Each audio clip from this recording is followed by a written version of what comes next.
whatever time you're watching. I'm glad you're here watching. Special thanks if you happen to be tuning in live this evening when we're doing the live stream. I have to say, I do appreciate everybody's patience dealing with the randomness and the sporadicness of the live streams. Of course, if you can appreciate it, your YouTubing is not your day job, you get to fit it in when you can. So this live stream is going to be, we're looking at the IBM PC server. The orientation of the camera is not wrong. It is just laying down on top of the PC-AT in its tower enclosure. So I picked this PC server 310 up from somebody who was reselling some of the IBM stuff that was being liquidated from Sears corporate headquarters in Chicago. Now, wasn't entirely sure whether or not this PC server was going to be the microchannel PCI hybrid or the ISA PCI hybrid. I was leaning toward the microchannel, but alas, when it got here and I was able to finally get it open and take a look at it, it was the ISA PCI hybrid.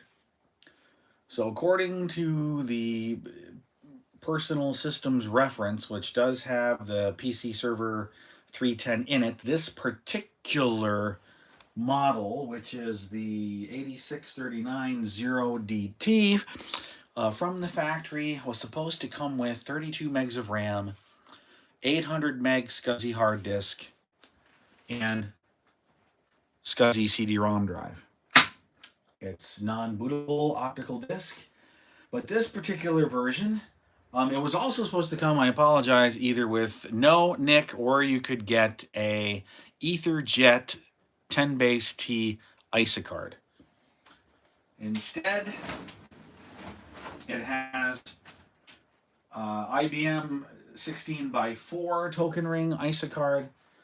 This is the SCSI, and then just for the sake of posterity, I wanted to back up all of the IBM stuff, the Sears stuff that is on the hard drive, but of course I don't have a token ring network set up here.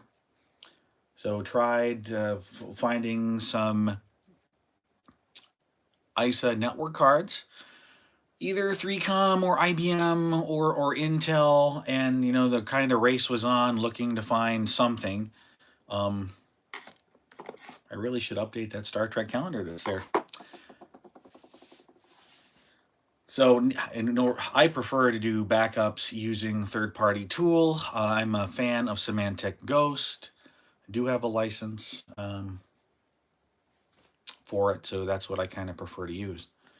But not going to back it up to an external hard drive over Parallel or IDE, or just better, get a network card in it and image it, boot it off of a Ghost boot floppy, and then capture the image onto another machine. So that's kind of what we're going to do. This machine came with a 2 terabyte, we wish, right? A 2 gigabyte SCSI hard drive, and the motherboard was fully populated with RAM. It's got the max, it's got the 192 megs. The onboard graphics controller, though, only has 1 meg, and the maximum you can put in is 2 megs. It has the typical type riser with two PCI slots shared with an ISA slot, a single ISA slot, and then on the reverse, there's an ISA slot over there, which I tried to see if I could identify this network card. Everything that I discovered was that this is an NE2000 compatible. Tried loading the drivers, manually configure it into the Ghost boot disk. No fun there. Thought I had the jumpers configured correctly. Maybe I don't. The jumper configuration key on the back leaves a little bit to be desired. Now, as an afterthought, if I could do it over again, maybe trying to stick with what the machine would have come with I could have went back and be like, okay, I'll buy an IBM EtherJet 10 base T ISA card, but already found a deal where I ended up picking up 3 very nice looking Intel 8x16 LAN adapters. So, and I didn't know this, but these were kind of like almost like PCI, because there's no jumpers on the card.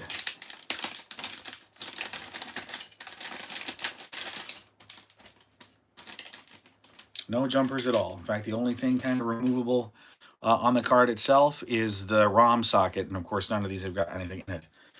So we're going to put this in. We're going to boot up off of the Ghost boot disk that I already made, and we're going to see what happens. See if we can capture an image off of this, and then in that case, I won't feel so guilty about wiping the drive and trying to load other stuff. A couple of observations that I made is, this is supposed to be a server, and you'd almost wonder why would a server have audio in and audio out on the system board? I suppose you could use it as a professional workstation, and maybe that's what it was used as. When we did fire it up, it had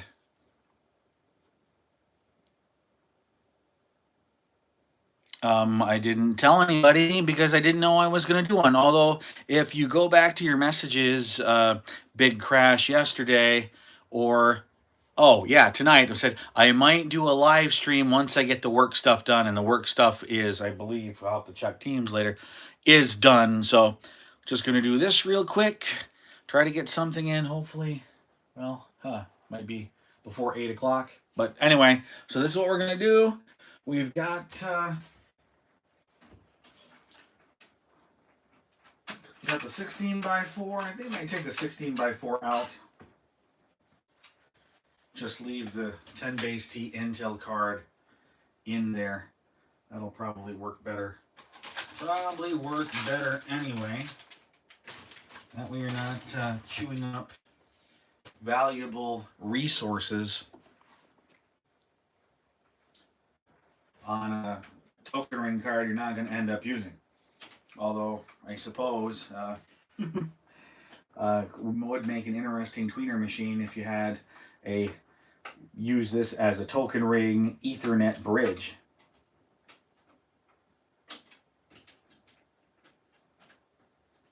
But, companies use what they're going to use, and this machine had Windows NT4 installed on it. I was able to override the password for the local administrator, got in there. There was nothing significant on the machine, like there was no Sears intellectual property on there. You did have a couple of user accounts on the machine, but there were no applications. It appeared that everything was done via remote desktop. Tivoli, IBM Tivoli was the software used. If everybody wants to look at the Turbo 16, I never recalled Ethernet token ring using an RJ45 jack. It was always the 9-pin connector. But when you get old, you tend to forget. So let's spin this around. The only thing I don't like about the configuration of this chassis is you can't really stand it up on its side easily, because there's nothing, there's no brace over there to hold the machine up. I am able to get it to stand up somewhat nicely on the AT, and once I get this Intel Ethernet card installed, and hopefully Ghost will be able to detect it, won't have won't have any problems.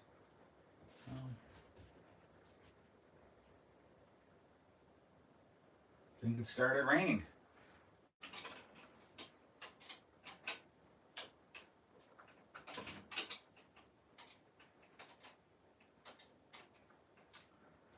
Okay. All right.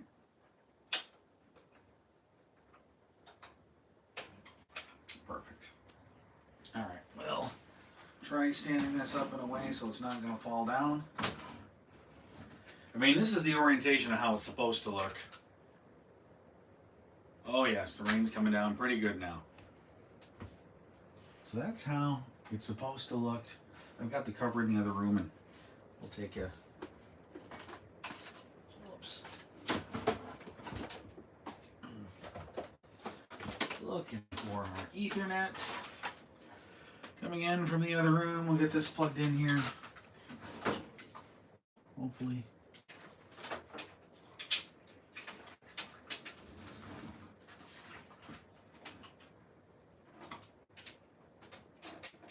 It's always a pain, you know. Always a pain.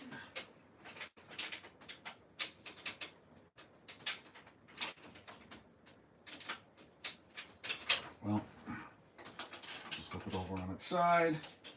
There we go. All right. So Ethernet is plugged in. I think I have the right disk in there. And of course, sounds like your typical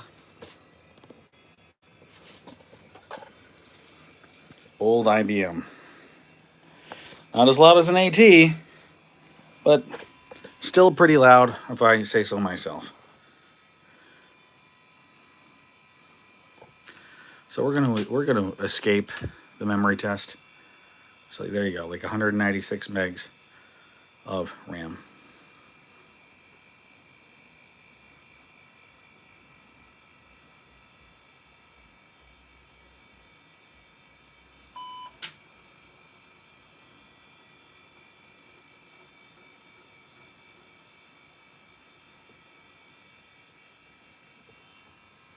Well, it doesn't like that, does it? Let's just reposition the tripod here. So looks like we're gonna have to remake our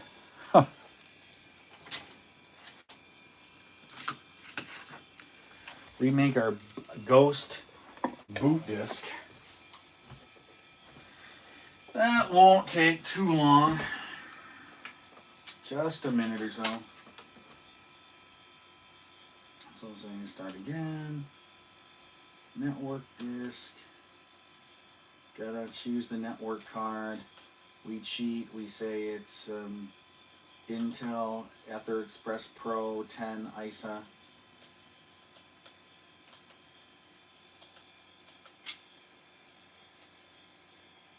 Gonna do a full format on the disk. Appreciate you staring at the starting MS-DOS screen when we do this.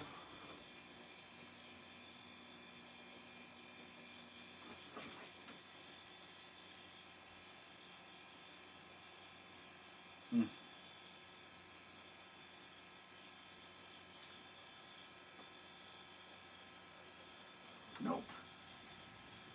So that's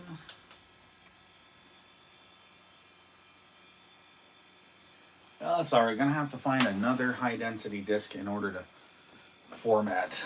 We'll do that. Piece of cake. Right? Piece of cake.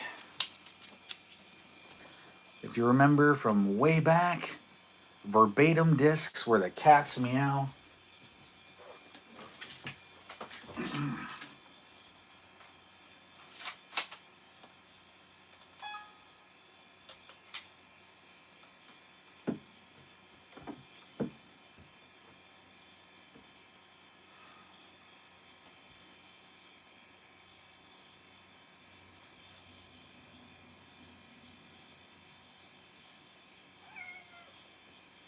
And of course, we got special guest cats. They're always wandering through.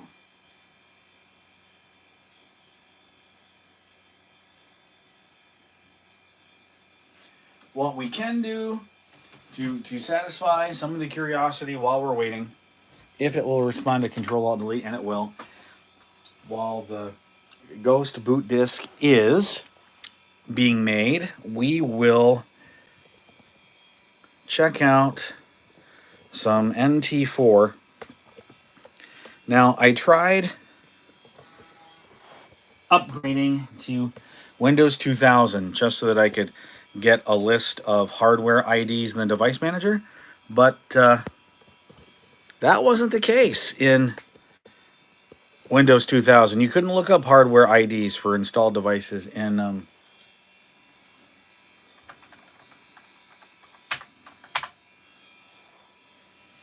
Windows 2000's device manager, and NT4 Workstation didn't have a device manager. So here we go. We've got NT4 Service Pack 6 with 192 megs of memory.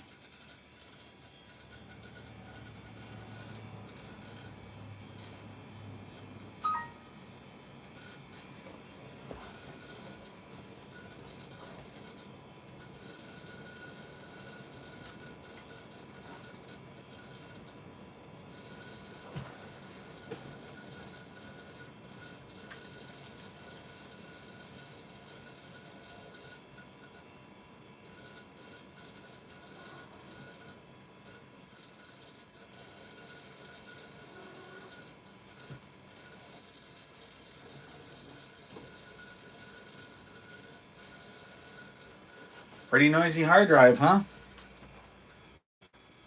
Well, I don't know what servers it's complaining about, but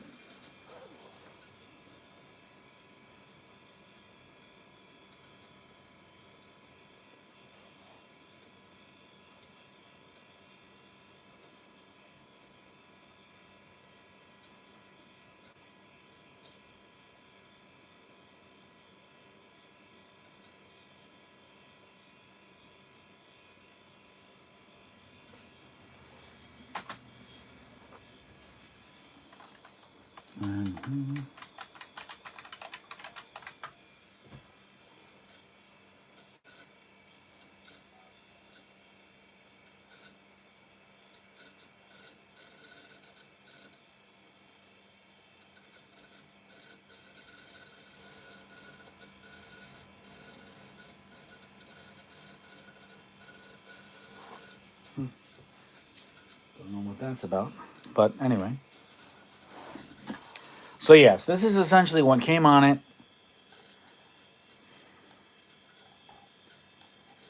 Windows NT4, nothing else on here. It came with a copy of WinZip, User Manager. You can tell, it had all these people. So I'm guessing at one point in time, they worked for Sears and the IT department. Wonder where you are now. Hey, if you're out there, leave a comment in the comments. I'm gonna now get ready and try to back this up for posterity's sake before load anything else. What should I load on this PC server? It says I'm thinking maybe OS2 Warp server. Could also do something else. Put in the comments. What would you like to see me load on this thing?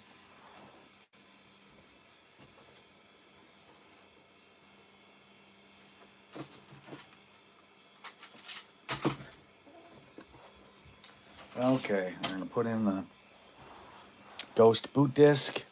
Going to restart this.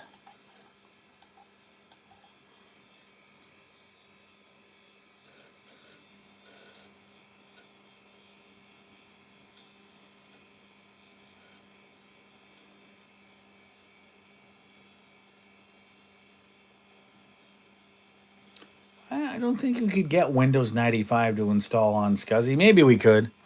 Maybe we could.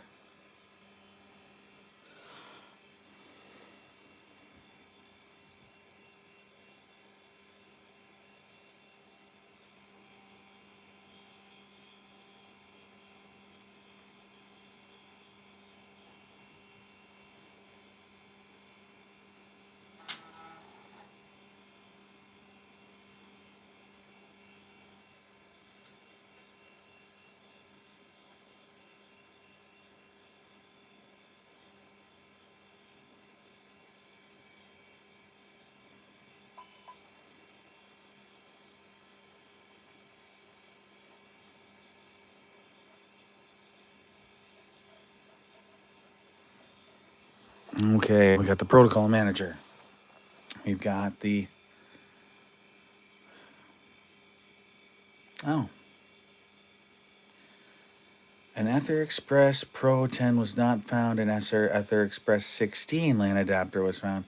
Use the Ether Express 16 NDIS driver instead. Press any key to continue. Okay. All right. So much for that. I think we're going to abort this mission tonight and try it some other night. So hopefully you'll be around for that. I'm not sure if we'll do a live stream on it or not, but please comment if you were one of the people in the help desk whose name you saw on the screen, or let me know what OS you would like to see loaded on this PC Server 310. Next, as always, thanks for watching.